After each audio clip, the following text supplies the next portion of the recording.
It is always great catching up with my next guest. Jack Shore is going to be back in action. UFC Fight Night, July 16th, taking on Ricky Simone. Jack, how's it going, man? Very well, my friend. All good. All good this end. Yes, and it's good to see you get a ranked opponent. I guess the only unfortunate part is you're not fighting on the UFC London card. Were you trying to get on there, or what happened? How come you ended up on this card?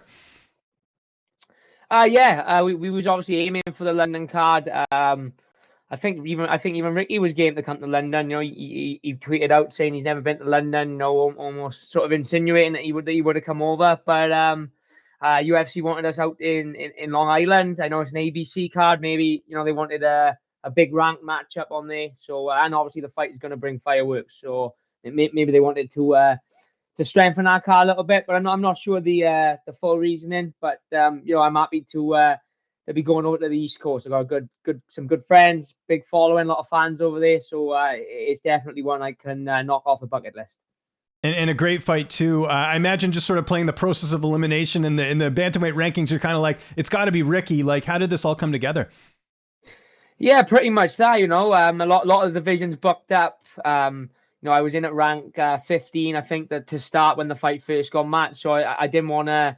It would have been a shame to get ranked finally and have to fight someone who's unranked. So I obviously wanted to aim up the list, and I think Ricky and Frankie Edgar, the only two guys really that didn't have fights booked. And he expressed a bit of interest. I expressed a bit of interest even after my last fight, and luckily it came together. Obviously the matchmakers didn't have to work too hard, I don't think, on that one. Yeah, we was both game from the off, I think. And of course, you're getting this opportunity after a really, really big win in your last fight over Timur Valiev. I know you wanted the finish. You were very close to getting it. Just your overall thoughts on that performance. I think that was kind of a breakthrough fight for you. I mean, we know how good you are, but to beat a guy like him, I thought that really sort of put a stamp on everything. Yeah, I was really happy. Started a little bit slower than I probably would have liked. I let him get going a little bit. He's a very unorthodox, weird character, Valiev. He's a tough one to sort of work out and get your reads on because of how unorthodox his striking and how unorthodox he mixes everything in. So I knew I'd take a little bit of time to break him down. But once I sort of got my range and sort of started to read him, I felt like I took over, and especially in that third round, minus a little bit of a scare with the guillotine, I pretty much dominated from the second round onwards. So very happy, got to show I can strike, got to show I got good power in my hands, but showed I can wrestle and grapple with the guys from that area of the world, and he was such an highly touted prospect, come from a really good gym, really good record, former World Series of Fighting champion. So to take out a guy like that, I think it showed I'm the real deal, and that I'm capable of beating anyone. And it's not official yet, but I just saw this morning. It appears that he might have been released from the promotion. There's that account that I guess tracks all the fighters on the roster, and he was removed. Would that be a bit surprising, just with what he's done in the UFC? Because he had 2 straight wins, I think, going into your fight. Yeah, I've had a couple of people because I'm off social media pretty much at the minute, just so I can focus on camp. But I've had a couple of people reach out to me and say that it would come as a surprise. I don't know if perhaps his contract is up or something like that, and he wants to test his agency a bit. I don't know, but yeah, like you said, coming off two really good wins coming into my fight. I think he beat Barcelos and another, so it would be surprising. But yeah, I don't know. We'll see how that one plays out, I suppose. But yeah, maybe he's moving on, or maybe they haven't come to an agreement on a contract yet. I'm not sure, but it would be a surprise, that's for sure. He's a very skilled guy, and he's more than capable of beating some good guys in the division. Ricky Simone, let's talk about him. Aside from the mullet, very good skill set, good everywhere, right? We've seen him, a little bit of everything from him. How are you looking at this fight from a style perspective? Yeah, very, like you said, can do it all. Good powerful striker. Obviously favors his wrestling. That's his strong base, but he's good everywhere. He sparked the Sun in his last fight. He's got various fights where he's had very good success on the feet, and obviously he's strong and loves to wrestle and grind as well. But I feel like I'm a bit of a kryptonite sometimes for that type of style. I'm tall, I'm long. I know how to use my range. I know how to box. I know how to keep people on the end of my punches, and I'm a very good wrestler myself. I may not have the sort of the American, like the collegiate wrestling and the Olympic wrestling accolades, but in terms of MMA wrestling, I do fancy myself as one of the best MMA wrestlers in the world, not just in my division. So I'm more than comfortable wherever the fight goes. highly rate Ricky. I think he's a world class fighter. That his track record proves that. But I do think that I've got the skills and the all round game to beat him. I know the bulk of camp is pretty much over with. How has things gone? Who have you mainly had a chance to work with leading into the fight? Yeah, camp's gone great. It's been very good, fortunate timing again. A lot of my teammates have fights coming up this weekend, and fought 1 or 2 weeks ago. Brett Johns, my main sparring partner, he's a very strong wrestler himself, and in my opinion, again, one of the best MMA wrestlers in the world. So he's been a perfect training partner for this camp. I've had guys like Levi Batchelor, who's an up and coming amateur fighter in Wales. He's been pushing me. Young guys like Johan Thomas as well. Only 17 years old, but an undefeated at prospect. So yeah, I've had some really good training for this one. Rounds with guys like Ben Ellis as well, who's coming in from the Matt Academy to give me some tough rounds. Ben's another up and comer from Wales. So I've had really good rounds, really good camp. All my coaches have come together. They put together a really good game plan and a really good base for me to work off this fight. So I'm happy. No injuries, no niggles. Touch wood. We got a couple of weeks to go yet, but I'm looking forward to getting the fight week, winding it back a bit, and then obviously showing off the hard work then. The weight cut, does that get altered a bit just with all the traveling going to New York? Like, how are you navigating through that leading into the fight? Yeah, I mean, the flight and stuff can be tricky. We're going out a little bit earlier. I think we travel up to New York. I think it's 11 or 11 or 10 days before, which is something I've done for all my fights out over. And when I go to Vegas, I always go out early. Make sure I'm acclimatized.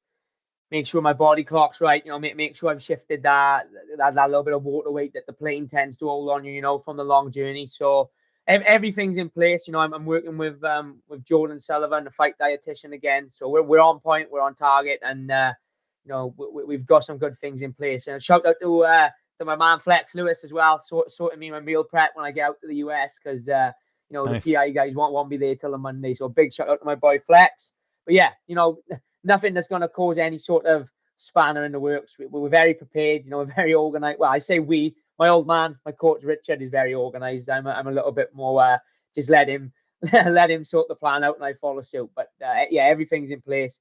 And to be honest, I can't wait to get over there nice and early and get a feel for it. I haven't been to that side of New York, that side of America since I was a kid. And I'm looking forward to getting in there, taking it all in and enjoying fight week as well.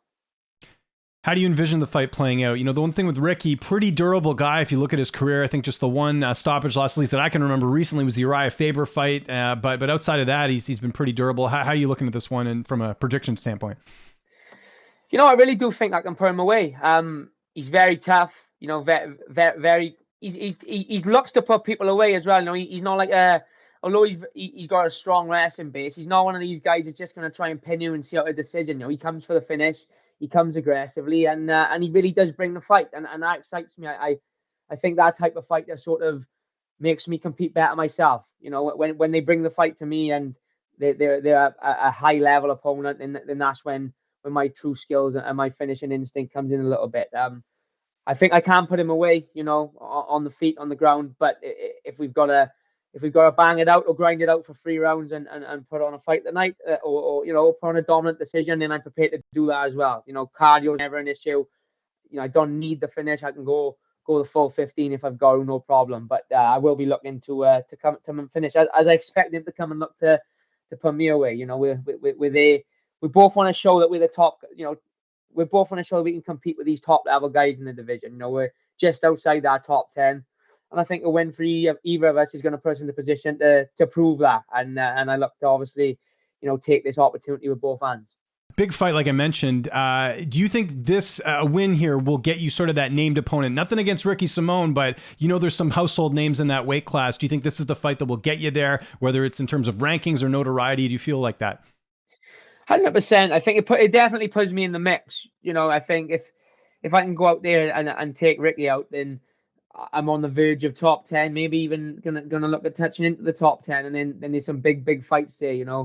Guys who are on good win streaks, guys like even Dominic Cruz. I know they're all booked up at the minute, but hypothetically, guys like Dominic Cruz, Pedro, Frankie, all these big names that are so well known, especially over in the States. They're all potential next matchups for me. So a big win here definitely puts me in the mix and puts me on that right path the way I want to be. This is this is almost like my US coming out party. I know I've fought twice in America last year, but I was on the undercard against sort of, Hunter was a decent name, but like the second fight was against a last minute step in because my guy pulled out. If I can pull off a big win against a guy who's very highly rated over there, then I think this will open up a lot of eyes to how good I truly am. There's a lot of people over in the UK and Europe singing my praises, and it's just up to me now to sort of put on that showcase performance to, live on ABC to all the US fans. What better? There's no better platform for me to get my name out there over in America. And like, I love fighting in Europe and stuff, but let's be real. America is the fight capital of the world, so that's where these big fights take place, and that's where I want to be making a name for myself. So, I feel like I've got all the tools I need to do it. I feel like I've put in the work. I couldn't have trained any harder. I couldn't have sparred any harder. I couldn't have prepared any better. So, if I can't do it, it won't be through lack of trying. But I have every confidence that I can, and I look forward to the fight. How many more fights do you have left on your contract? I'm actually on I signed a new contract back after my fight in September. So I think I got maybe 2 or 3. I think it's probably 3. Two Usually they do a 4-fight deal, right? Yeah, it's usually 4. Yes, you'll be right. Yeah, so 4. So it'd be 3 fights left. Yeah. Tell me the story, how you got that Hasbulla thing in the background. What's that all about? I just am a Hasbulla fanboy, to be honest. Since he came out about 12 months ago, I was a big fan, and I was sharing Hasbulla memes all the time, and I do a bit of like streaming and on Twitch and stuff like that. And everyone in the chat seemed to be like sending me Hasbulla memes and pictures of Hasbulla and little clips of him doing stuff. So I thought, what better way to pay a bit of tribute to him than to buy a little cardboard cutout and chuck him in the back for all my streams, all my interviews. Give a little bit of credit to the main man. Yeah, so did you like send this to a printing place to get purchased, or how did you get that? I'm actually curious because I kind of want one. My friend actually sent me a link because he was the same. He's one of those, he was sending me memes and stuff like that, and he's like, "Have you seen this?" And it was like 20 quid for an Hasbulla cutout. He was like, "A big one and a little one," and I was like, it's not even a question of is it worth it. I'm fucking buying that straight away. And he's been there ever since. I have to put him behind the telly because my dogs are petrified of him. If I leave him like by the side of me here, the dogs come in and start barking and start sketching out. So that's why he's over there out the way for the minute. And what are you streaming right now, video game wise, for people who haven't checked out your channel yet? What are you into right now? Warzone all day. I'm not very good, mine. No, I have good days and bad days. Some days I'm average, some days I'm terrible. But if I'm playing well, it's because I'm awesome, and then if I'm playing bad, it's because of the hackers and the cheaters. So I'm one of them. Blame the game rather than myself. But yeah, I enjoy a bit of Warzone and occasionally a bit of GTA. Keep it retro. Love it. Jack, thanks so much for doing this. I know you got a million things to do. Appreciate the time. If there's anyone you want to thank, any sponsors, any social media you want to plug, I'll give you the last word. Yeah, of course. Just a big thank you as always to my team at Show MMA, my coaches, my girlfriend, my family, all my sponsors. They're all over my social media. Check them out. And if you haven't already, please go do subscribe to my YouTube channel, Jack Tank Show. I'm trying to do a bit of podcasting and a couple of video vlogs for the camp. So head over there and chuck us a subscribe. Every little helps, as they say. So yeah, I think that's all they covered.